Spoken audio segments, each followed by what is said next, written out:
भाई कुछ शक लोग हथियार लेकर आए जी। और अपनी प्रदर्शन करके गए हैं। अपने परिवार अपने बच्चों को छोड़ छोड़ कर आए थे कि 2-4 दिन कश्मीर का लुत्फ उठाए उन वादियों को और जाए।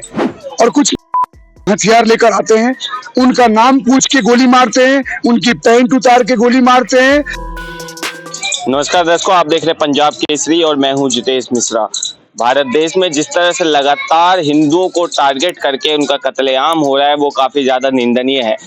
कल जिस तरह से कश्मीर के पहलगाम में जो आतंकवादी हमला हुआ उसमें खबर है कि 27 लोग जो हैं वो मारे गए, वहीं 20 लोग जो हैं घायल हैं। इस विशेष मुद्दे पर बातचीत करने के लिए हमारे साथ मौजूद हैं डॉक्टर प्रकाश सिंह। इनसे जानेंगे कि क्या लगता है इन मुद्दों को लेकर, किस तरह से देखते हैं इस आतंकवादी हमले को। डॉक्टर साहब, क्या सोचते हैं इन मुद्दों पर, आप किस तरह से देख रहे हैं इन आतंकवादी हमले को? भाई कुछ शक लोग हथियार लेकर आए जी। और अपनी प्रदर्शन करके गए हैं, क्योंकि वहां पे जिनको उन लोगों ने मारा है वो टूरिस्ट थे, घूमने फिरने आए थे, अपने परिवार अपने बच्चों को छोड़ छोड़ कर आए थे कि 2-4 दिन कश्मीर का लुत्फ उठाए उन वादियों को और जाए। और कुछ हथियार लेकर आते हैं, उनका नाम पूछ के गोली मारते हैं, उनकी पैंट उतार के गोली मारते हैं, मतलब उनसे कलमा पढ़वाते हैं, कलमा नहीं पढ़ पाते हैं तो मारते हैं। तो इसको क्या समझे? दिल तो पूरे भारत के हर हिंदुस्तानी का रो रहा है, कुछ जिहादी विचारधारा रखने वालों को छोड़ के। क्योंकि मैंने ऐसी भी न्यूज देखी है बहुत सारे प्लेटफॉर्म पे कि जहां पे पोस्ट डाला जा रहा है कि इन जिहादियों ने, इन आतंकी पिल्लों ने मारा, गोली मारा, लोगों को नाम पूछ पूछ के, धर्म पूछ पूछ के, और वो लोग लाफिंग सिंबल दिखा रहे हैं, इमोजी भेज रहे हैं, कुछ लोग मजाक उड़ा रहे हैं। एक पत्नी लेटी हुई है, अपने पति के आगे बैठी हुई है कि आरसीबी जीत गया अब तो उठ जाओ। कुछ लोग कैंडल मार्च निकाल रहे हैं जम्मू कश्मीर में, वहां पे एकता का प्रदर्शन दे रहे हैं कि हम सब एक हैं, और उस कैंडल मार्च में रो रहे हैं, हंस रहे हैं। तो अब समझ रहे हो किस तरह का के मेनन की वो एक एक लाइन मुझे याद आती है कि इनकी कौम में सनी हुई वो गंदगी है, इनके खून में गंदगी है। तो आज पूरा भारत इन पे थूक रहा है और गाली दे रहा है, क्योंकि ये गंदी सोच और गंदी विचारधारा का समर्थन करते हैं। क्या लगता है कि जिस तरह से आतंकवादी हमला हुआ है जिसमें कलमा पढ़वाने की कोशिश की गई है, पैंट उतार के कंफर्म किया गया है लोगों का कि कहीं ये मुसलमान तो नहीं, बांग्लादेश में भी इस तरह हिंदुओं का नरसंहार हुआ, देश की राजधानी दिल्ली की बात करें तो यहाँ से भी हिंदुओं की पलायन की खबर आती है। क्या इस देश में, जिस देश को अक्सर कई ऐसे नेता, कई ऐसे गुरु हिंदू राष्ट्र बनाने की बात करते हैं, इसी देश में हिंदू ही खतरे में? अब भाई हिंदू राष्ट्र ना एक मजाक बन चुका है इस देश में। हर संगठन के जो ठेकेदार उठते हैं ना, अगले दिन हम हिंदू राष्ट्र बनाएंगे, हिंदू राष्ट्र बनाएंगे। क्यों बेवकूफ बना रहे हो? जिस देश में मेजोरिटी कम्युनिटी हिंदू जी। धर्मांतरण के खिलाफ बिल लाने के लिए लड़ रही है, जी। धर्मांतरण के खिलाफ बिल ला रही है, कन्वर्जन को रोकने की बात कर रही है, आप लग रहा है वो हिंदू राष्ट्र बनेगा? ये बनने देंगे? किस तरह के हिंदू है भाई? ये हम भ्रम में जी रहे हैं। सारे अलग अलग जो ये संगठन के ठेकेदार बने हुए हैं ना, सिर्फ अपनी राजनीति देख रहे हैं, अपने संगठन के लिए लड़ रहे हैं। जिस देश में कन्वर्जन के खिलाफ लड़ाई चल रही हो, बिल पास होने की बात चल रही हो अलग अलग स्टेटों में, वो तुम्हें लगता है हिंदू राष्ट्र बनाने की बात कर रहे हो? यहाँ तुम्हारा लोग नाम धर्म देख देख के मार रहा है। तुम जाति के लिए लड़ रहे हो कि महाराष्ट्र में मराठी बोले, अब कहाँ गए मराठी वाले? तमिल में तेलुगु बोलो, ये भाषा के आधार पे कि हिंदी नहीं बोल सकते। और जब तुम कश्मीर में घूमने जा रहे हो तो वहां क्या पूछ के मारा जा रहा है? तुम्हारा नाम और तुम्हारा धर्म। उनको बस तुम्हारे धर्म से मतलब है। वहां तमिल के भी लोग मरे हैं, कर्नाटक के भी लोग मरे हैं, वहां बिहार यूपी के भी मरे हैं, पंजाब के भी मरे हैं। तो भैया वो तो तुम्हारा धर्म देख के मार रहे हैं, और तुम यहाँ जात की लड़ाई लड़ रहे हो। संगठन जो बांग्लादेश में नरसंहार हो रहा था तो बोल रहे थे बांग्लादेश का बॉर्डर खोलो, हम लड़ने जाएंगे, और बंगाल में हो रहा है तो जाने में फट रही है। वो डाल रहे हैं कि हम आ रहे हैं, पुलिस रोक दे रही है, तो बोल रहे पुलिस रोक रही है हमें। अरे अपने देश के लोगों को लड़ने के लिए तुम्हें पुलिस प्रशासन क्या, चले जाओ लड़ने, जो होगा देखा जाएगा। हम अगर सीलमपुर में गए उस बच्चे के इंसाफ के लिए तो हम पुलिस को बोल के गए, डायरेक्ट मैदान में घुस गए।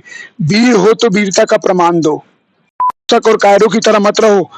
ये जो घुस के हमारे लोगों को नाम पूछ पूछ के मारे हैं, कसम से बता रहा हूं, अगर हमारे कुछ जैसे विचारधारा के लोग रहते ना और उनके पास बंदूक रहती, मैं सीधा खोपड़ी में ठोक ठोक के को मार देता, चाहे जो सजा मिलना होता मिले। क्योंकि इन लोगों के ऊपर रहम करना बिल्कुल बेकार है यार। तुम पाकिस्तान से घुस रहे हो, सपोर्ट कौन कर रहा है? वहीं के लोकल लोग कर रहे हैं। पहले तो उन लोकल लोगों का इलाज करो। नहीं, वो लोकल लोग तो कैंडल मार्च निकाल रहे हैं, वो दुख बयां कर रहे हैं। लोकल लोगों का दिखा रहा हूँ, इनकी नीचता ही दिखा रहा हूँ। तुम एक मिनट रुक जाओ। लोकल लोग तुम भाई जिनकी बात कर रहे हो हंस रहे हैं, ये देखो जरा दिखाना भाई साहब कैमरा पे, यहाँ पे हंस रहे हैं कैंडल मार्च में, प्रोटेस्ट में, इनके चेहरों पे हंसी है। अब क्या उम्मीद कर रहे हो? ये पता है कैंडल मार्च क्यों निकाला गया है? बस अपनी नाकामियों को छुपाने के लिए, बस दिखाने के लिए कि हम उन मुसलमानों जैसा नहीं है जो मुसलमान वो अटैक किए हैं। फिर वहाँ कुछ के ह्यूमन चेयर बना लेंगे, हम कश्मीरियों को बचा रहे हैं। ये नाटक अब बंद कर दें। जी देश आगे बढ़ चुका है और डिजिटल युग इतना आगे है कि तुम्हारी एक एक कुकर्म दिख रही है। जहां ये ज्यादा हो जा रहे हैं वहां तुम बिजनेस नहीं कर सकते, तुम वहां रिपोर्टिंग नहीं कर सकते, बहन बेटियां नहीं घूम सकती, स्कूल नहीं जा सकते। एसी वाला हो, स्कूटर वाला हो, फल वाला हो, सब्जी वाला हो, नाई वाला हो, जिम वाला हो, आईटी सेक्टर में, गवर्नमेंट फील्ड में, मेडिकल लाइन में, जहां जहां ये रह रहे हैं वहां ये गंदगी कर रहे हैं। खून में गंदगी सनी हुई है, कौम में डीएनए में गंदगी और पर आतंकवाद है, इसीलिए इस तरह का काम कर रहे हैं। और हमारी भाषा जिनको बुरी लग रही है ना, तो इस तरह का भाषा बोलना सीख जाओ इस देश में, क्योंकि जब तक आप खुल के बोलना स्टार्ट नहीं करोगे आप लड़ोगे क्या? खाक लड़ोगे। आज अपने लोगों के लिए आप दो शब्द बोल नहीं सकते, कल आप सोचते हो कि वो लोग करेंगे। आतंकवादी हमले पर लगातार जो है तंज कसे जा रहे हैं तमाम राजनीतिक दल के द्वारा। राहुल गांधी का बयान आता है कि जो ये घटना हुई है काफी निंदनीय है, पर कहीं ना कहीं ये केंद्र सरकार की विफलता है कि पहले तो उन्होंने कश्मीर के भाई टूरिज्म कल को बढ़ावा सुनो दिया। सुनो, कल से ये बीजेपी को बोलना स्टार्ट करेंगे। तुम दो तीन पत्रकार महोदय तुम इंतजार करो जितेश भाई, ये 4 दिन बाद बोलते मिलेंगे कि बीजेपी ने पाकिस्तान में कांटेक्ट किया वहां के लोगों से और उनको भेजा लड़ने के लिए। हर चीज में पॉलिटिक्स करते हैं, हर चीज में। ठीक है, वहां पे व्यवस्था सुधर रही है, लोग जा रहे हैं, तो वहां पे लोग जा रहे हैं, अगर वहां हमला हुआ है तो कोई ना कोई तो वहां लोकल लोग सपोर्ट किया होगा ना। लोकल लोग सपोर्ट किया होगा कि जाओ उस जगह में लोग खुला घूमते हैं, जाओ एक हमला कर दो। इसमें सबसे ज्यादा लिप्त वहीं के लोग हैं। सरकार वापस से उनकी पावर छीन ले, वापस से केंद्र शासित प्रदेश बनाए, वापस से सेना को रखे और टाइट माहौल रखे। खासकर जितने भी सेंसिटिव एरिया हैं, जैसे कश्मीर हो गया, बंगाल हो गया, केरल हो गया, पंजाब साइड हो गया, जो जो एरिया टूटने की कगार पे, उनके कड़ी से कड़ी शासन लाओ। और नहीं लाओगे तो वही हाल होगा जो मणिपुर में हुआ। अब जाके तुमने राष्ट्रपति शासन लगाया, सब कुछ खोदोगे एक दिन अगर अभी सख्त नहीं बने तो। क्या लगता है, वैसे मानते हैं आप कि सरकार केंद्र सरकार की विफलता है कि टूरिज्म को बढ़ावा दे दिया पर लोगों की सेफ्टी के बारे में जरा नहीं सोचा? अगर लगता था कि अगर 1% भी अभी कश्मीर खतरे में है, रेड अलर्ट एरिया है, तो वहां पे टूरिज्म को बढ़ावा नहीं देना चाहिए था। मेरे भाई एक बात सुनो, एक लॉजिकली अगर मैं बात बोलूंगा, तुम्हें कैसे पता कौन आतंकी है कौन अच्छा आदमी है? बम फटने को तो यहाँ गाजियाबाद में बम फट सकता है, बम फटने को दिल्ली में हो सकता है, केरल में हो सकता है। अभी तो तुम्हारे लिए सुरक्षित लग रहा है ना जिस जगह में इंटरव्यू ले रहे हो। और कोई आदमी पाकिस्तान से घुसते हुए, लद्दाख होते हुए, इधर होते हुए का हिमाचल होते हुए और दिल्ली में घुस जाए, फिर दिल्ली से घुस के गाजियाबाद में आ जाए और गाजियाबाद में इस जगह में आए और तुम्हारे और हमको गोली मार के चला जाए, तो इसमें तुम किसको दोष दोगे कि उत्तर प्रदेश सरकार ने काम अच्छा नहीं किया? अरे भैया तुम कैसे पहचानोगे? ठीक है, चेकिंग होता है, हाई अलर्ट है, सेना है, खुफिया एजेंसियां है, लेकिन हम भगवान तो नहीं है कि हर किसी को पहचान ले। तुम अच्छा बन के घुसे, शरणार्थी बन के घुसते हो और उस देश को मिटा देते हो, तो कैसे पता था उन देश वालों को कि तुम जिहादी मिटाने आए हो? वैसे ही वो घुसे होंगे अच्छा बन के, वहां के लोकल लोगों ने सपोर्ट किया होगा, वो अंदर घुस के आए और ओपन ग्राउंड में मार दिया। तो ये तो आप समझो, ये प्रीप्लान्ड अटैक है जिसमें कोई कुछ नहीं कर सकता। हाँ, लेकिन इस एक्शन का रिएक्शन खतरनाक होना चाहिए। क्या लगता है क्या रिएक्शन होगा पुलवामा के बाद? जिस तरह से बदला लिया गया था पाकिस्तान से, क्या ऐसे किसी बदले की उम्मीद में है या फिर कुछ नया चाहते हैं कि कुछ नया हो कि जिससे पाकिस्तान की आर्मी या आतंकवादी ध्यान रखें? बिल्कुल, मैं तो बोलूं इसी हमले में तुम पीओके भी ले लो जी, मिटा दो साले आतंकवादियों को जो नाम धर्म पूछ पूछ के मार रहे हो। इधर के धर्म वालों से तो उम्मीद मुझे बिल्कुल भी नहीं है। कम से कम तुम्हें जिस चीज के लिए चूज करके लाया गया वो तो कर दो, ठोको, सीधा ठोको।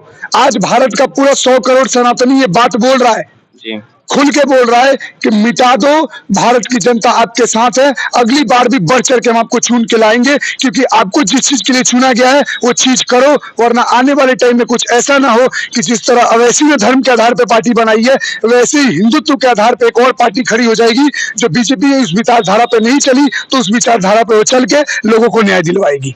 जी। तो जिस तरह से जो पहलगाम में ये आतंकी हमला हुआ है, 27 लोगों की मौत होने की खबर है, वहीं 20 लोग जो हैं इस आतंकी हमले में घायल हुए हैं। इस पर हमारे साथ खास बातचीत के लिए डॉक्टर प्रकाश सिंह थे, जिनसे हमने जाना क्या एक्शन होने वाला है, इस पे क्या चाहते हैं कि जिस तरह से पुलवामा अटैक के बाद एक स्ट्राइक देखने को मिला था, ऐसे कोई स्ट्राइक होना चाहिए या नहीं। बहरहाल इस पर आप क्या सोचते हैं हमें कमेंट बॉक्स में बताएं, और ऐसी तमाम खबरों के लिए देखते रहिए पंजाब केसरी। मैं जितेश मिश्रा, धन्यवाद।